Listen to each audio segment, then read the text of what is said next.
Quelles sont vos attentes sur l'agenda 21?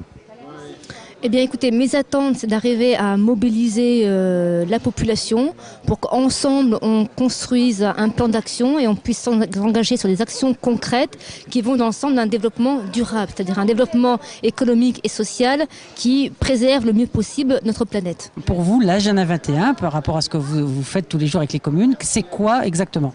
Alors c'est un programme d'action qui va être partagé par tous et qui vise à mettre en place des actions à court, moyen et long terme et qui répondent aussi aux finalités du développement durable. L'agenda 21, c'est une méthode de travail et un programme pour organiser pour le 21e siècle le développement durable. L'agenda 21, ça c'est une démarche qui est nationale et qui va se décliner localement, donc j'approuve, puisqu'elle prend en compte toutes les préoccupations dont on nous parle et dont on ne voit jamais la mise en pratique au niveau du citoyen, où le citoyen est tellement éloigné, il prend conscience de la problématique, mais il ne sait pas comment le traduire dans son quotidien. La démarche, elle paraît complexe.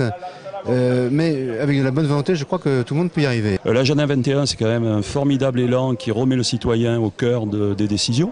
C'est quand même de lui que remontent, on a vu déjà dès ce soir d'excellentes remarques, c'est de lui que remontent les choses et il faudra en tenir compte. Pour moi, ça sera une réussite si on arrive à changer durablement nos manières de faire. C'est-à-dire que là, on s'engage dans un processus qui doit durer à peu près 18 mois.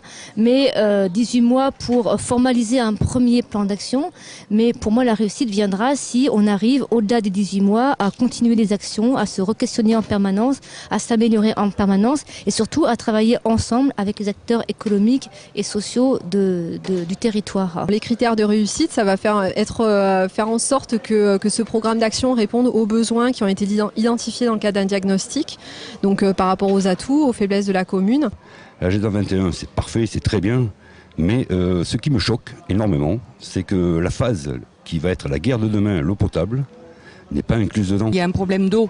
Nous sommes dans un pays qui n'a pas d'eau ou qui a de l'eau qui est cachée, qui est souterraine. Donc il est essentiel, il est vital de préserver cette eau. Salon a fait des choses déjà, des petites choses. En particulier, on a une navette gratuite avec un parking gratuit qui se trouve pas loin de l'UT.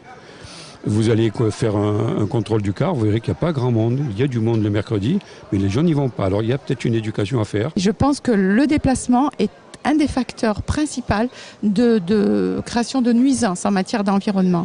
Là où c'est dangereux, il n'y a plus de pistes cyclables. Parce qu'on a voulu faire des pistes cyclables sur une route sans modifier l'architecture.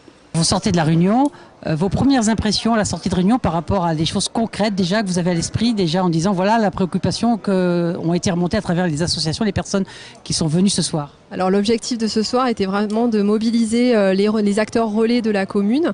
Je pense que c'est vraiment réussi parce qu'on a eu à la fois des participations, des personnes qui ont demandé, qui ont posé des questions par rapport au développement durable, qui ont suggéré déjà, commencé à suggérer des actions. Donc l'idée c'est de faire en sorte qu'il y ait un maximum de personnes le 19 septembre pour le premier forum 21 de la commune qui va lancer la démarche et collecter aussi la première expression citoyenne sur ce qu'est le développement durable à Salon. Moi, dans mon domaine qui est la culture, il faut savoir que depuis 2004, depuis Barcelone, la culture est le 4e pilier de l'agenda 21. Certaines villes d'ailleurs ont fait des agendas 21 de la culture.